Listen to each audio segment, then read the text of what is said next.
একটা মজার সংবাদ শোনাই আপনাদেরকে, কাণ্ডের উপরে কাণ্ডই গড়িয়ে যাচ্ছে। এই কাণ্ডটা শুনলে আপনারা অনেকেই অবাক হয়ে যাবেন যে এমন চিন্তা করতে পারে। এটা কি কোনো একটি বারে বারে ঘুঘু তুমি খেয়ে যাও ধান, এবার ধরা পড়িয়া গেছো ওরে সোনার চান। জি, এবার অতীতের সকল সময়ের তুলনায় একটা ভিন্ন রকম জবাব দিতে পারে না, এবার জবাব দেওয়া শুরু হয়েছে। দর্শক, মাশাআল্লাহ ঘটনা ঘটাই দিছে। এবার ঘুমটা আরো একটু শক্ত হইয়া ভাঙছে। এবার আর ঘুমানোর সময় নাই কারদের। তারা এটা কাউন্টার দিছে, বুঝছেন, মেডিসিন দিছে, ওষুধ দিছে, যে রোগের যে ওষুধ ওইটাই তো দিতে হবে। ওরা তো পাক্কা ডাক্তার ভাই। জবাবটা কি দিছে জানেন? হ্যাঁ ভাই, যে যেমন তাকে তেমন ওষুধ তারা দিয়া দেয়। কি কাউন্টারটা দিছে চিন্তা করেন, না দিয়া উপায় নাই ভাই। তার মানে কনফার্ম, 100% কনফার্ম না, মিলিয়ন% কনফার্ম যে বিএনপি সরকার গঠন করবে। সেইখান থেকে বিএনপি আজকে ছিটকে গেছে। সেটার পরে বিএনপি এমন করে ছুটকে গেছে যে বিএনপি সেই যে পাওয়া লটারির 1 কোটি টাকা হাতছাড়া হয়ে গেছে, ঠিক সেম অবস্থা। বিএনপিকে বাধ্য করতে যাচ্ছেন প্রফেসর ইউনূস। ঘাট ধরে রাজি করানো বলতে যা বুঝায়, এখন সরকার সেদিকে হাঁটছে। অলমোস্ট সবকিছু গুছিয়ে ফেলেছে, চারদিকে সুখবর আর সুখবর। আমার আর থাপ্পড় মারার দরকার নাই। গোরখত কাব্বাস রে আমার আর থাপ্পড় মারার দরকার আছে। গোরখত কাব্বাস বলছে ঢাকা ইউনিভার্সিটিতে এই মুহূর্তে নাকি ছাত্রলীগের 9,000-10,000 ভোট আছে। আপনারা বুঝছেন, গোরখত কাব্বাসের মতো লোক কোন স্ট্যাটিস্টিক্স বুঝে না, কোনো লেখাপড়া জানে না, রাজনৈতিক কোনো দর্শন নাই, তার ভিতরে কোনো দেশপ্রেম নাই। তার ভিতরে একটা জিনিস আছে, সান্দাব আছে। গোরখত কাব্বাস একটা জিনিসই জানে, শুধু সান্দা। সাবেক স্বরাষ্ট্রমন্ত্রী লুৎফুজ্জামান বাবর, তিনি 17 বছর পরে স্বরাষ্ট্র মন্ত্রণালয়ে গিয়েছেন এবং গিয়েই তিনি বোমা ফাটিয়েছেন। কিভাবে? লুৎফুজ্জামান বাবর সাহেবের যে দাবি, এটা স্বরাষ্ট্র মন্ত্রণালয় খুব সিরিয়াসলি নেবেন।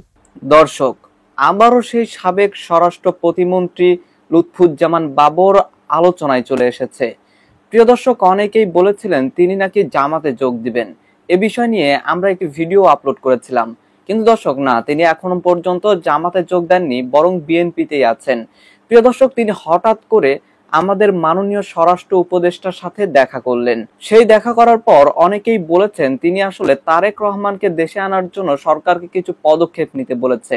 না প্রিয় দর্শক, তিনি শুধু সরকারকে তারেক রহমানকে দেশে আনার ব্যাপারেই জানায়নি, বরং তিনি জানিয়েছে বেশ কিছু গোয়েন্দা তথ্য। প্রিয় দর্শক, এই তথ্যগুলো সাবেক স্বরাষ্ট্র প্রতিমন্ত্রী লুৎফুজ্জামান বাবর ঠিক কোথায় জেনেছে এবং কে তাকে এই তথ্যগুলো দিয়েছে সেগুলো তো জানবেনই, এবং তিনি গোপনে গোপনে সরকারকে ঠিক কি তথ্য দিয়েছে সেটিও জানতে পারবেন। দর্শক, এরই সাথে সাথে ডক্টর মোহাম্মদ ইউনূস সরকার বেশ কিছু গুরুত্বপূর্ণ কাজ ইতিমধ্যেই করে ফেলেছেন। দর্শক, যেগুলোর বিস্তারিত আলোচনা আপনারা ভিডিওটা দেখলেই বুঝতে পারবেন। এরই ধারাবাহিকতায় মনে করেন আপনি একটি লটারির টিকিট কিনলেন, যেই লটারিতে পুরস্কার ঘোষণা করা হয়েছে 1 কোটি টাকা। এবার যেদিন পুরস্কার দিবে ঠিক সেদিন দেখলেন আপনি সেই পুরস্কারটি পেয়েছেন।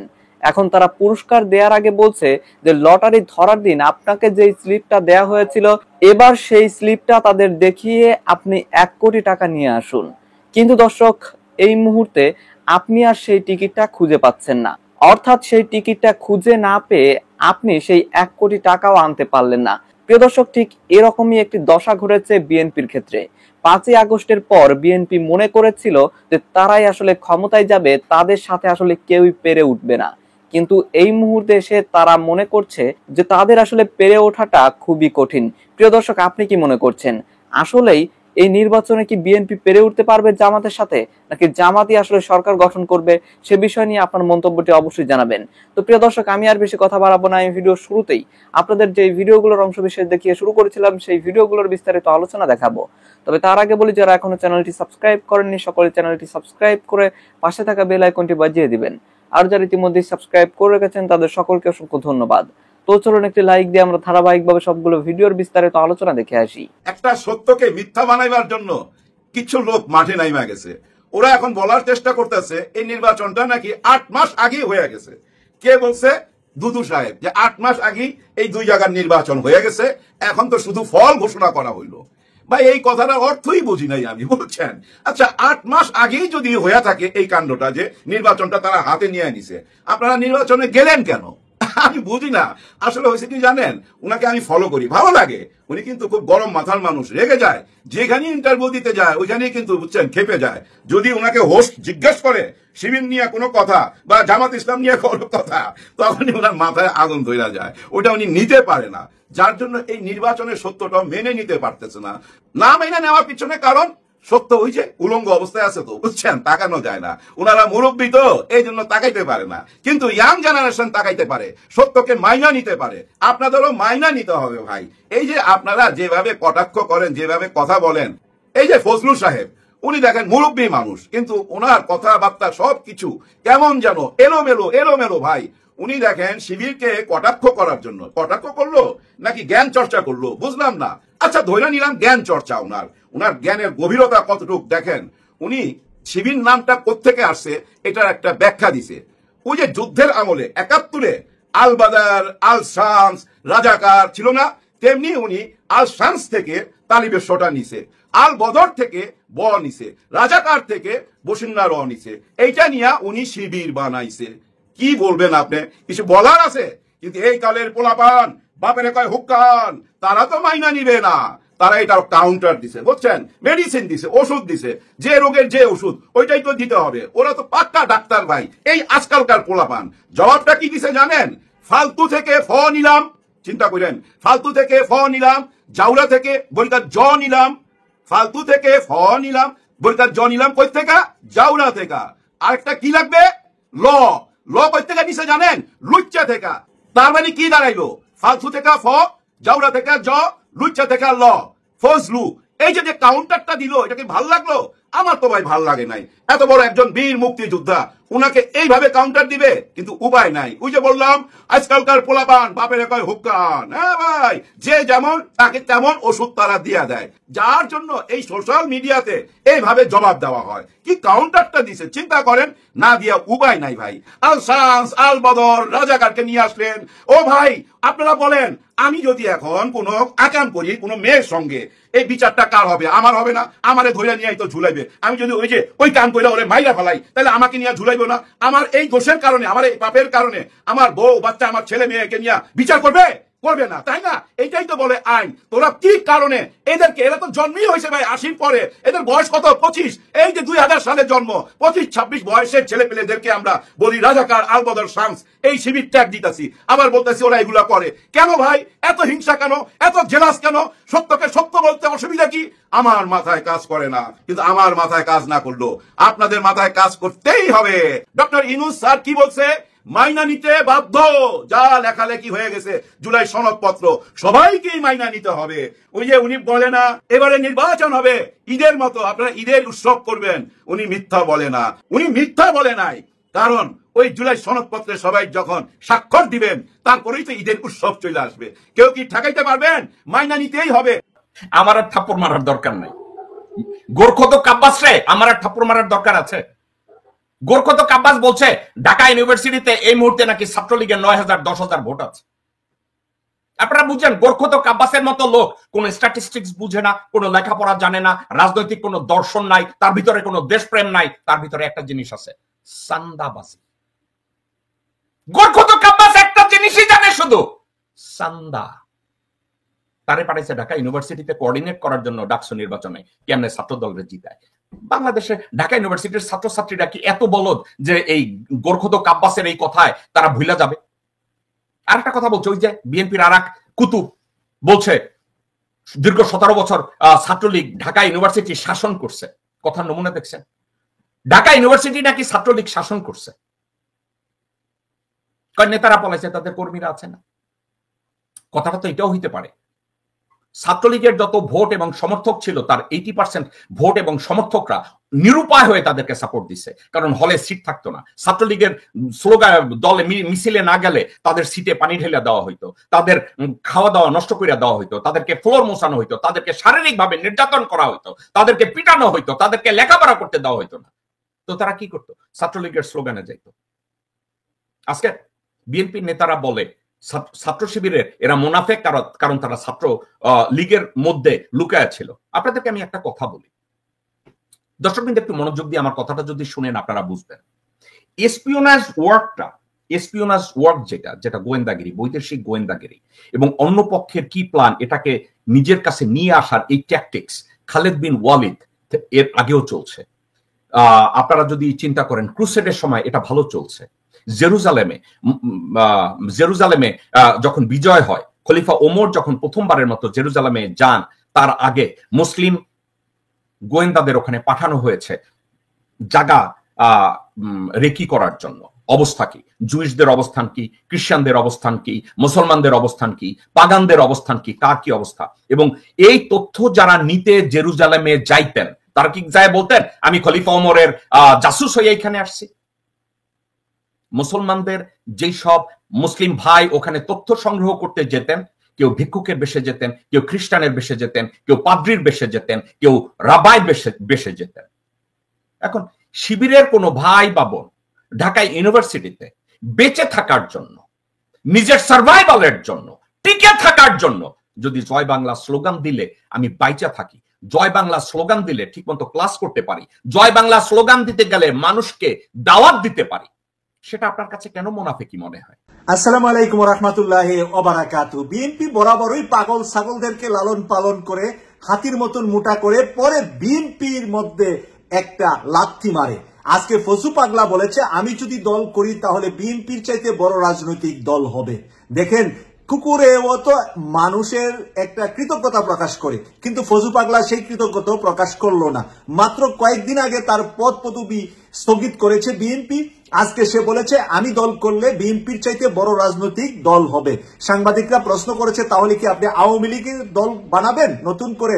বলছে যে না, আওয়ামী লীগের দল বানাইলে চলবে না, মুক্তিযোদ্ধার দল বানাবে সে।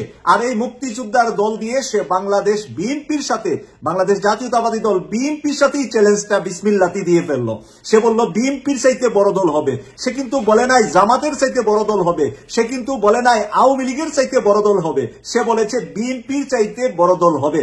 তাই এই কুলাঙ্গাদের বিরুদ্ধে কিন্তু আমরা বহুত আগে থেকে বিএনপিকে বলে আসছি যে তাদেরকে আপনারা থামিয়ে দেন, তাদেরকে কথা বলতে দিয়েন না। এখন টকশোতে আর কিছু কুলাঙ্গার উপস্থাপক তৈরি হয়েছে, টকশোর কিছু টিভির মালিক কিছু কুলাঙ্গার তৈরি হয়েছে।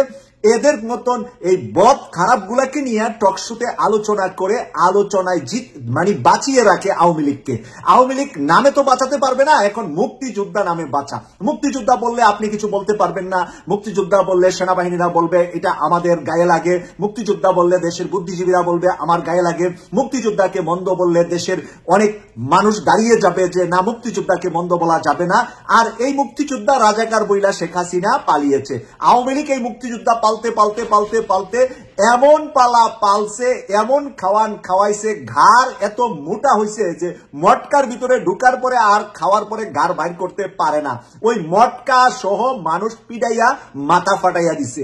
এইরকম খাওয়াইছিল মুক্তিযোদ্ধাদেরকে শেখ হাসিনা।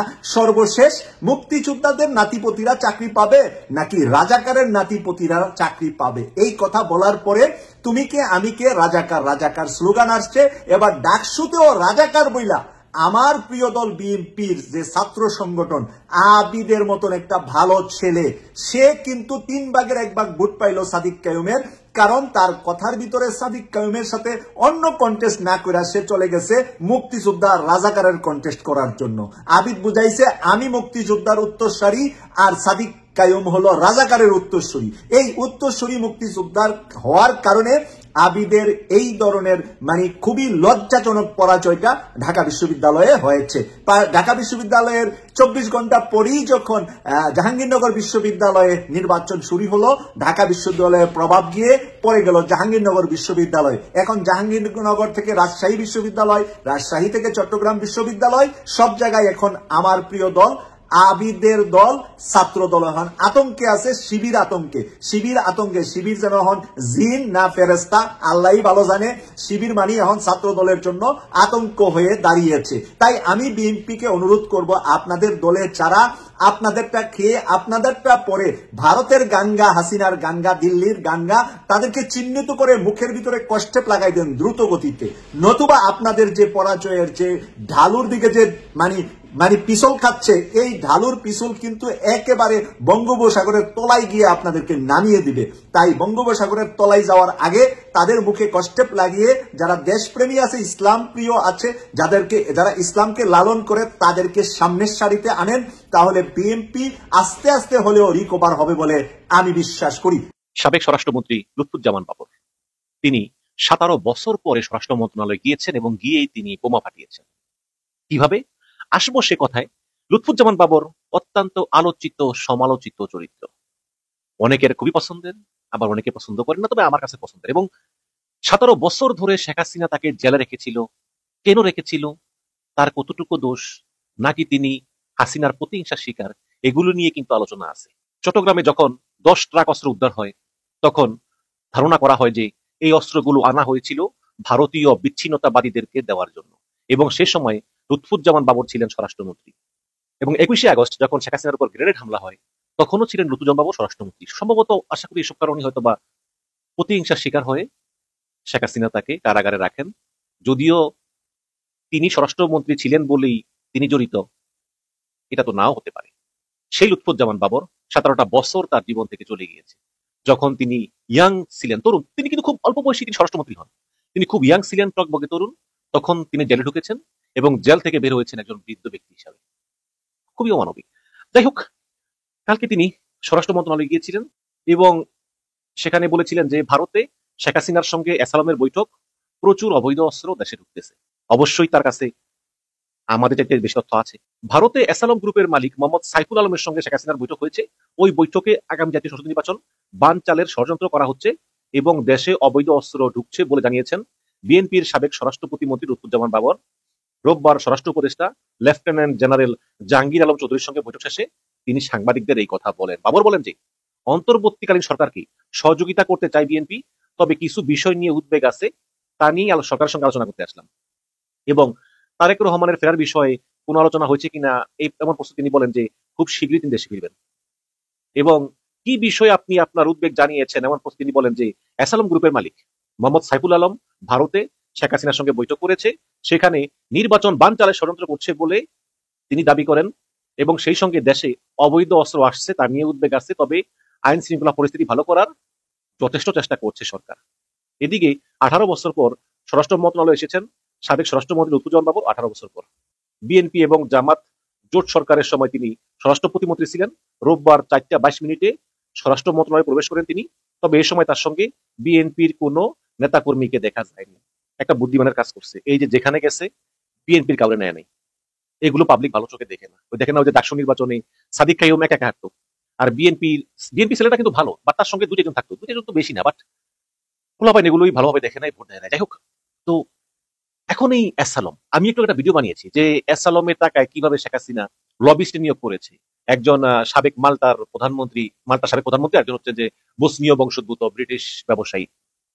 টাকার অভাব নাই এবং এই মিলিয়ন মিলিয়ন ডলার যেগুলো শেখ হাসিনা অ্যাসালমকে বাংলাদেশ থেকে সরাতে সহায়তা করেছিল, এখন সেই টাকাই আবার বাংলাদেশের বিরুদ্ধে ব্যবহার করতেছে, বাংলাদেশ সরকারকে উৎখাতের জন্য ব্যবহার করতেছে, বিএনপি জামাত সবার বিরুদ্ধে ব্যবহার করতেছে আওয়ামী লীগ। তো সেই অবস্থায় ভারতের সঙ্গে বাংলাদেশের বিশাল বর্ডার আছে এবং এই বাংলাদেশের সরকারের প্রতি বর্তমান ভারত সরকারও বন্ধু ভাবাপন্ন মনোভাব পোষণ করে না, এটা তো বাস্তবতা, আপনারা সবাই জানেন, আমরাও জানি, আপনারাও জানেন।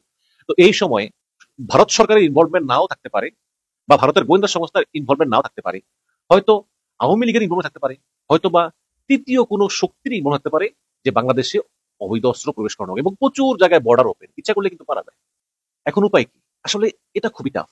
ভারত থেকে যদি এসে অস্ত্র ঢোকে তাহলে কারা পাঠায় আমরা অনুমান করতে পারি কারা পাঠায়, কিন্তু এই ধরা বা এগুলো করা আসলে এগুলো খুবই টাফ। এবং আমি মনে করি যে আমি বর্ডার সিকিউরিটি গার্ড আসলে এদেরকে আরো বাড়াতে হবে। আমাদের বর্ডার সিকিউরিটি ফোর্সরা অত্যন্ত দেশপ্রেমিক, বাট প্রয়োজনের তুলনায় খুবই সামান্য। চোখ কান খোলা রাখতে হবে এবং গোয়েন্দাদেরকে আরো তৎপর হতে হবে, কারণ এই নির্বাচনের আগে আগে আমাদের দেশে প্রচুর অবৈধ অস্ত্র ঢুকবে এবং সেই সব অবৈধ অস্ত্র দিয়ে নির্বাচনকে বানচালের চেষ্টা করা হতে পারে। এবং যদি এটা অ্যাসালাম টাকা দিয়ে থাকে শেখ হাসিনাকে, লুৎফুজ্জামান বাবুর কাছে, যেহেতু লুৎফুজ্জামান বাবু সাহেব বলেছেন যে অ্যাসালামের টাকায় শেখ হাসিনা অস্ত্র কিনতেছে, বাংলাদেশে পাঠাচ্ছে, অবশ্যই তার কাছে অনেক বেশি প্রমাণ আছে। সুতরাং আমার মনে হয় যে সতর্ক থাকাটাই হচ্ছে সবচেয়ে উত্তম, এর বাইরে কোনো বিকল্প নাই। দর্শক, আমি আশা করছি আপনারা সকলে অত্যন্ত মনোযোগ সহকারে সবগুলো ভিডিও দেখেছেন। এমনকি দর্শক, যদি এই ভিডিওগুলো সম্পর্কে আপনাদের কোনো মতামত থেকে থাকে তাহলে তো অবশ্যই জানাবেন। দর্শক, নিউজটি শেষ করছি এখানেই, ফিরছি পরবর্তী নিউজে নতুন কোনো টপিকে। আল্লাহ হাফেজ।